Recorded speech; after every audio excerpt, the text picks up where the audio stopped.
अभी तक हम कर रहे थे आय और रोजगार के न्यूमेरिकल। सबसे पहले हमने समझा था कि तालिका कैसे पूरी करें, यानी आपको वाई दे रखा है, सी दे रखा है, एस भरना है, एपीसी, एपीएस, एमपीसी, एमपीएस, है ना। शुरू की 3 जो वीडियोस डाली हमने न्यूमेरिकल्स की, वो तालिका पूरी करने पर थी। उसमें था कि ये 2 दे रखे हैं तो बाकी कैसे निकालें, ये दे रखा है तो कैसे निकालें, और ये दे रखा है तो कैसे निकालें। 3 स्टेप्स में हमने एक एक करके समझा। उसके बाद हमने गुणक के न्यूमेरिकल समझे। हमने किया k is equal to delta Y बटे delta I is equal to 1/1 minus M P C 1/MPS। इसमें भी हमने 2 तरह के न्यूमेरिकल समझे। एक हमने समझा k और MPC MPS का संबंध, और दूसरा हमने समझा डेल्टा वाई बटे डेल्टा आई का इन दोनों से कैसे निकालते हैं, है ना, यानी गुणक के न्यूमेरिकल के। अब लास्ट न्यूमेरिकल आज हम करने जा रहे हैं, वो किससे संबंधित है? वो है, देखिए, C होता है ना, C is a function of Y. हमने थ्योरी में पढ़ा था कि आय बढ़ती है तो उपभोग बढ़ता है, लेकिन जिस अनुपात में आय बढ़ती है उपभोग उससे कम अनुपात में बढ़ता है। इसमें हमने ये भी समझा था कि एक स्वायत्त उपभोग नाम की चीज़ होती है। शून्य आय पर भी व्यक्ति उपभोग करता है, उसको हम स्वायत्त या स्वतंत्र उपभोग नाम से पुकारते हैं, ऑटोनोमस कंजम्पशन। जो C is a function of Y है ना, वो वास्तव में क्या है? C is equal to C bar plus MPC गुणा Y। ये जो C is a function of Y है, उसको यदि हम खोल कर लिखें तो C बराबर हमेशा क्या होता है? C बार। C बार का मतलब है स्वायत्त उपभोग। ये हमारा स्वायत्त उपभोग है, ये हमारी सीमांत उपभोग प्रवृत्ति है, मार्जिनल प्रोपेंसिटी टू कंज्यूम। ये हमारी आय है। याद कीजिए, हमने एक तालिका बनाई थी, y इज इक्वल टू 0, 100, 200 ऐसे करके हमने लिखा था। शुरू में जब हम थ्योरी पढ़ रहे थे, मनोवैज्ञानिक नियम कर रहे थे, तो हमने 70 का पहाड़ा पढ़ा था, है ना, 70, 40, 210, 280। अगर हम याद करें तो इसमें ही C क्या है? C इज ए 0 की सिद्ध में C कितना है? स्वायत्त उपभोग यहाँ 70 है। इस सबके जब हम MPC निकाल रहे थे तो हमारी 0.7 निकली थी, क्योंकि डेल्टा C बटे डेल्टा Y करें तो 0.7 आता है। तो इसका फंक्शन हमारा बन गया ये। यानी ये तालिका जो थी ना, जो आय और उपभोग में संबंध को दर्शाती है, वो तालिका वास्तव में इस फंक्शन पर आधारित थी। 70, ये 70 है, 0.7, अगर आपको ये दे रखा हो 0.7 तो आप इसको भरेंगे, यही आएगा। ठीक है, तो पहली चीज़ C हमेशा क्या होता है? 70 प्लस 0.7 गुना Y। अब हम आगे बढ़ते हैं। यानी C कभी भी दे रखा है तो वो C बार प्लस MPC गुना Y होता है। ठीक है, आपको शब्दों में भी दिया मिले ना बेटा कि स्वायत्त उपभोग जो है वो इतना है। मान लीजिए मैंने लिख दिया स्वायत्त उपभोग 60 है, 60 रुपये है, और सीमांत उपभोग प्रवृत्ति जो है वो 0.8 लिख दिया है। तो तब आपका उपभोग फलन क्या हो जाएगा? C is equal to 60 plus 0.8Y। ठीक है, जब भी ये चीज़ें दी मिलेंगी आपको C निकालना आना चाहिए। ठीक है, अब सेकंड चीज़ क्या है? C बराबर C बार प्लस MPC गुणा Y होता है। कभी भी इससे S निकालना पड़ जाए, S is equal to minus C bar plus MPS गुणा Y हो जाएगा। ठीक है, देखिए C में C बार था ना, शून्य आय पर जो उपभोग किया वो ये है, तो बचत नेगेटिव होगी ना, उतनी ही नेगेटिव होती है ना जितना शून्य आय पर हम उपभोग करते हैं, तो हम उधार लेके करते हैं। तो उतनी ही बचत नेगेटिव हो जाती है। MPC सी फंक्शन में है तो MPS फंक्शन में, S फंक्शन में MPS हो जाएगा। कभी भी आपको सी फंक्शन दे रखा हो, आपको S फंक्शन की ज़रूरत हो, तो आप कैसे निकालेंगे? इसी प्रश्न का देखिए जो हमने ऊपर लाइन लिखी है, इसका S फंक्शन बनाए हम, -60 + 0.25। 60 को -60 लिखा, MPC और MPS का जोड़ हमेशा 1 होता है, तो MPS क्या बन जाएगा? 0.25। ठीक है, पहली चीज़ ये याद रखें। अभी हम न्यूमेरिकल शुरू नहीं किए, न्यूमेरिकल की बेसिक चीज़ आपको बता रहे हैं। जो आज न्यूमेरिकल होने हैं वो अभी आगे आएंगे। अब देखिए, आपने कहा था AD और AS संतुलन पर हमेशा बराबर है। AD हमेशा क्या है? C+I। AS हमेशा क्या है? C+S। C+S को हम हमेशा Y नाम से भी तो डिनोट करते हैं। Y अभी आपने न्यूमेरिकल्स में समझा भी, तालिका में भी समझा था। Y और C+S हमेशा बराबर होते हैं, इसीलिए तो आपका AS वक्र कैसा होता है? 45 डिग्री लाइन होता है ना? तो Y = C+S। अब हमेशा याद रखें, एक चीज़ लिख डाली मैंने, अब संतुलन पर AD = AS, C+I = C+S, C+I = Y। ये जो लाइन है ना बेटा, इससे अभी हम जो न्यूमेरिकल करेंगे, सब न्यूमेरिकल इससे निकल आएंगे, या वही न्यूमेरिकल दूसरी चीज़ से भी निकाल सकते हैं। देखो, C से C कट गया, क्या बच गया? S = I।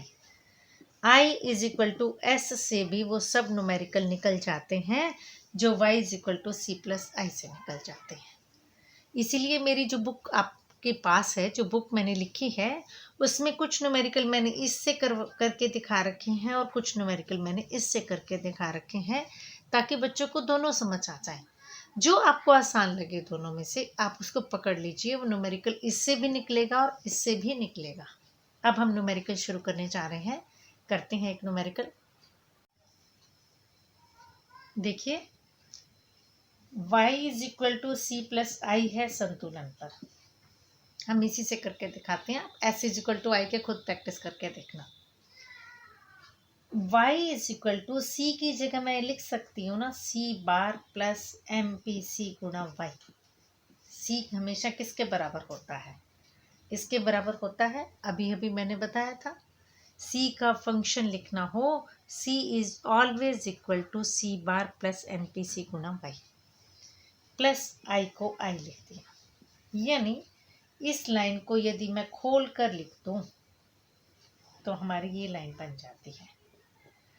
इस लाइन से आप सारे न्यूमेरिकल कर पाएंगे जो आगे की मैं बताने जा रही हूँ। अब देखिए, इसमें 4 चीज़ें हैं बाबू।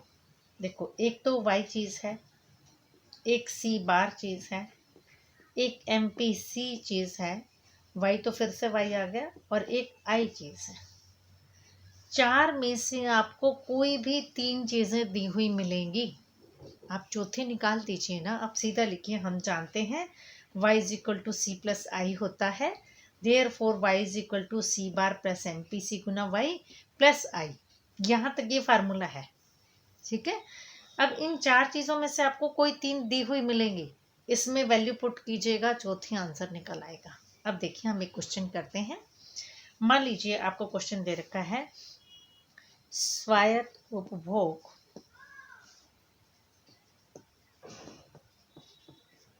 बराबर 80, ठीक। लिखा है सीमांत उपभोग प्रवृत्ति 0.6, निवेश व्यय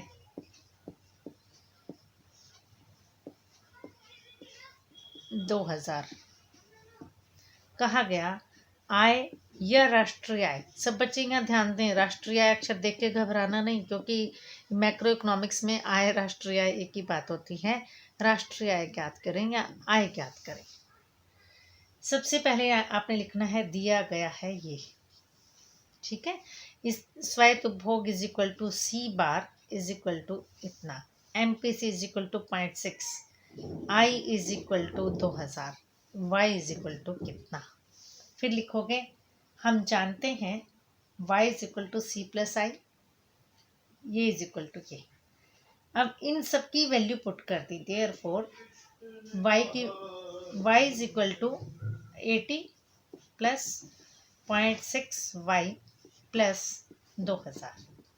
देखिए हमने सारी वैल्यू सी बार को ये लिखा, MPC को ये लिखा, y अक्षर तो हमको निकालना है, i को ये लिखा। अब y दो जगह पे है बेटा, y को इधर ले आइए, एक तरफ कर दीजिए। y minus 0.6y is equal to 80 plus 2000 यानी 2080 बन गया। ठीक है, अब एक y में से 0.6y चले गए तो हमारे 0.4y बच गए, है ना। 1 माइनस 0.6 0.4 बन गया, is equal to 2080। y is equal to क्या हो जाएगा 2080 बाई 0.4। 0.4 को हटाएंगे तो 4/10 हो गया। अब 0.4/10 है तो इसको ऊपर ले जाइए, 2080 इंटू 10/4, ये बन गया 800/4, ये बन गया 5200 रुपये। आंसर आ गया। y is equal to 5200 rupees. Box में डाल दिया। और कोई भी 3 चीज़ें दी मिलेंगे, आप वैल्यू पुट कीजिए, आंसर आ जाएगा। अब कई बार क्या होगा, आपको MPC नहीं दे रखी होती, MPS दे देते हैं, ऐसा भी हो सकता है, तो डरना नहीं। MPS दे रखा है तो सबसे पहले आप MPC निकाल देंगे। MPC इज इक्वल टू, मान लीजिए 0.4 दी होती इसी प्रश्न में, 0.6 के बजाय MPS 0.4 दे दी, तो सबसे पहले आप निकाल के दिखा देंगे MPC is equal to 1 minus MPS। 1 minus 0.4 is equal to 0.6। हमको तो MPC चाहिए इस क्वेश्चन में। इसी क्वेश्चन को आप सॉल्व करके देखना चाहें तो S is equal to I से भी सॉल्व कर सकते हैं। देखिए अभी हम करके दिखाते हैं आपको। हमने लिया था MPC is equal to 0.6, C bar is equal to 80 और I is equal to 2000 rupees, और हमने कहा Y ज्ञात करें। ठीक है, अब हम जानते हैं संतुलन पर S इज इक्वल टू आई होता है ना। S की जगह पे हम लिख सकते हैं minus C bar plus MPS गुना Y is equal to I. इसका फंक्शन लिख दिया हमने, -80 MPC अगर 0.6 है तो हम MPS कितना हो जाएगा, 1 minus MPC is equal to 0.4, है ना, plus 0.4 is equal to Y is equal to 2000। ठीक, इस 80 को इधर ले जाइए, 0.4 y is equal to 2000 plus 80, 2080 y is equal to 2800/4। Same answer आ गया 5200। आपकी मर्जी है, ऐसे करना चाहें ऐसे कीजिए। अब ये भी पूछ सकते हैं संतुलन पर S बताएं। संतुलन पर S और I तो हमेशा बराबर होते हैं। अगर I 2000 है तो संतुलन पर S भी कितना होगा, 2000 ही तो होगा। C बताएं तो C is equal to Y minus S, 5200 minus 2000, 3200 answer आ गया। ठीक है, कभी भी पूछ लें, S पूछ लें, I पूछ लें तो डरना नहीं, वैल्यू पुट कीजिए, आपका आंसर आ जाएगा। S और I हमेशा बराबर है और Y हमेशा C हमेशा Y माइनस S होता है। तो Y निकालना सीख लिया आपने। ये चीज़ भी पूछ ली जाए तो डरना नहीं कि S पूछ लिया जाए, तो S और I तो बराबर होते हैं। संतुलन पे सीधा लिखो, हम जानते हैं संतुलन पर S और I बराबर हैं। I 2000 है तो S भी 2000 होगा। C हमेशा Y माइनस S होता है, Y हमारे पास आ चुका है, Y माइनस S कीजिए तो 3200 पे आंसर आ जाएगा। ठीक है, आपकी मर्जी है, क्वेश्चन आए चाहे आप S is equal to I से सॉल्व करें, चाहे आप Y is equal to C plus I से सॉल्व करें। लेकिन आपको इसमें एस को खोलना होगा, इसमें आपने वाई को खोल कर लिखना होगा, सी को खोल कर लिखना होगा। ठीक है, क्लियर। हमारे आय और रोजगार के न्यूमेरिकल खत्म हुए।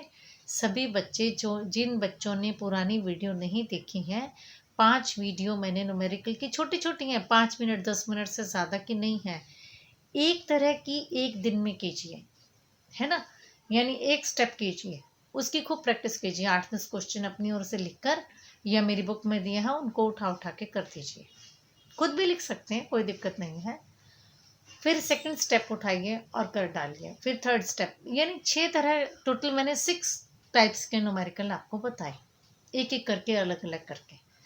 फाइनल एग्जाम में हो सकता है आपका 6 नंबर का न्यूमेरिकल आए, हो सकता है 3 नंबर का आए, और हो सकता है 9 नंबर का आए। एक बार 9 नंबर के ये यूनिट जो है वो 12 नंबर की है। एक साल ऐसा भी हुआ कि 6 नंबर का एक न्यूमेरिकल आया, 3 नंबर का एक न्यूमेरिकल आया, 9 नंबर के न्यूमेरिकल आ गए।